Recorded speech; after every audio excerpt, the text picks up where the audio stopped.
Assalamualaikum warahmatullahi wabarakatuh. Nama saya Dwi Yulianto tahun 2019.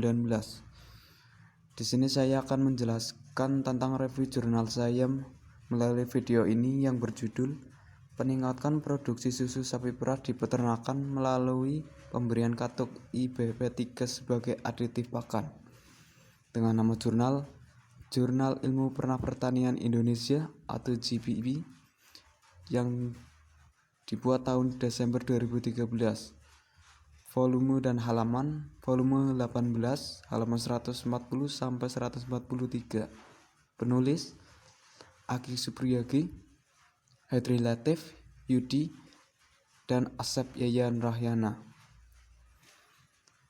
Latar belakang penulisan jurnal tersebut ialah kondisi geografis ekonomi kesuburan tanah di Indonesia cocok untuk pengembangan agrobisnis persusunan.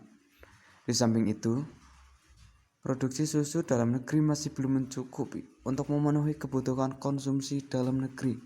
Padahal pola konsumsi susu secara nasional mengalami kenaikan 1,6% setiap tahun, seiring dengan meningkatkan tingkat kesejahteraan masyarakat. Saat ini produk dalam negeri baru bisa memenuhi tidak lebih dari 30% dari permintaan pasar nasional. Sedang sisanya gimana? Sisanya 70% berasal dari impor. Terobosan teknologi mestinya dapat dilakukan untuk menjawab permasalahan tersebut. Sehingga Institut Pertanian Bogor atau IBP sejak 1993 sampai sekarang telah mengembangkan penelitian daun katuk. Penelitian panjang itu akhirnya mampu menjawab akhirnya berbagai hal yang tentang khasiat daun katuk, keberadaan senyawa aktif, mekanisme kerja, kemungkinan efek samping, dan pemisahan senyawa aktif daun katuk termasuk berbagai proses produksi sebagai bahan baku obat aditif pakan. Bahan katuk tersebut sebagai bahan aditif pakan untuk meningkatkan produksi susu sapi perah. Tujuan penelitian ini bertujuan untuk mengevaluasi daun katuk depolarisasi sebagai aditif pakan yang bermanfaat untuk meningkatkan produksi susu sapi perah di kondisi peternakan rakyat. Metode penelitian yang dilakukan, penelitian ini menggunakan 16 ekor sapi perah bangsa Friesian Holstein atau FH yang dibagi menjadi 4 kelompok. Setiap kelompok terdiri dari 4 ekor sapi, 1 kelompok kontrol, dan 3 kelompok perlakuan, yaitu katuk IBP3 P100, P150, dan P200. Kelompok sapi P100 diberi katuk senyawa 100 gram per hari dan seterusnya, yaitu 150 gram per hari dan 200 gram per hari. Perlakuan dilakukan pada 10 hari sebelum kelahiran sampai 2 bulan periode laktasi.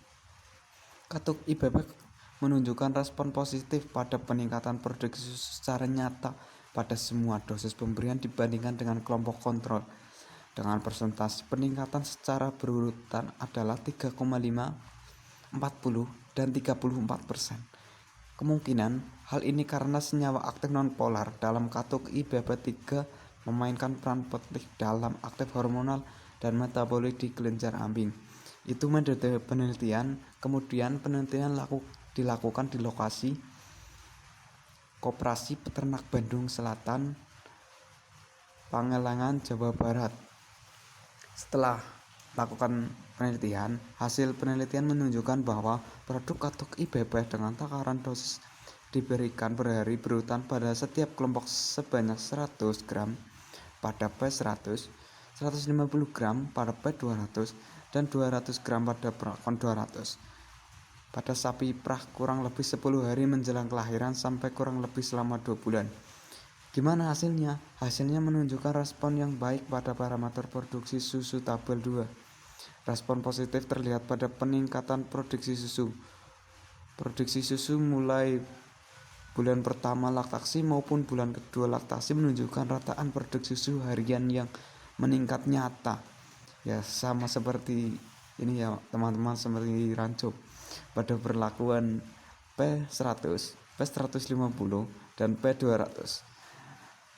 Dibandingkan dengan nilai produksi susu harian per ekor sapi pada kelompok kontrol, peningkatan produksi secara nyata juga terlihat pada nilai rataan total produksi susu per ekor sapi selama 2 bulan laktasi maupun pada nilai total volume susu selama 2 bulan laktasi pada periode penelitian ini, yaitu secara berurutan 1116, 1156, dan 1110 liter bila dibandingkan dengan kelompok kontrol yang hanya mampu memproduksi susu seberat 826 liter.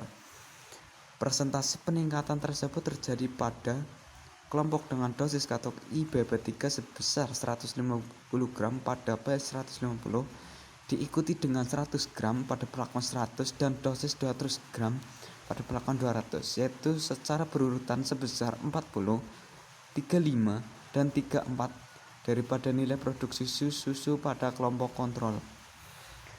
Jadi kelompok kontrol itu mempunyai pengaruh yang sangat nyata. Jadi kesimpulannya, inovasi teknologi katuk IBP3 sebagai adit di pakan dan ternak sapi perah di lokasi peternakan, ya di kondisi lapangan tadi, mampu memberikan respon positif pada peningkatan produksi susu. Peningkatan produksi susu terlihat secara nyata hampir pada semua tingkatan dosis, yaitu 100, 150, dan 200 gram secara berurutan pada 35, 40, dan 34% dibandingkan dengan kelompok kontrol secara berurutan. Persentase peningkatan tersebut dan respon positif tersebut terjadi karena mekanisme kerja secara langsung maupun tidak langsung dari kelompok senyawa aditif yang bersifat nonpolar pada daun katuk yang diberikan maupun peningkatan aksi hormonal maupun aksi metaboliknya dalam tingkatan seluler. Ya, kesimpulannya dapat dilihat pada video ini. Demikian penjelasan dari saya. Kurang lebihnya saya mohon maaf yang sebesar-besarnya. Wassalamualaikum warahmatullahi wabarakatuh.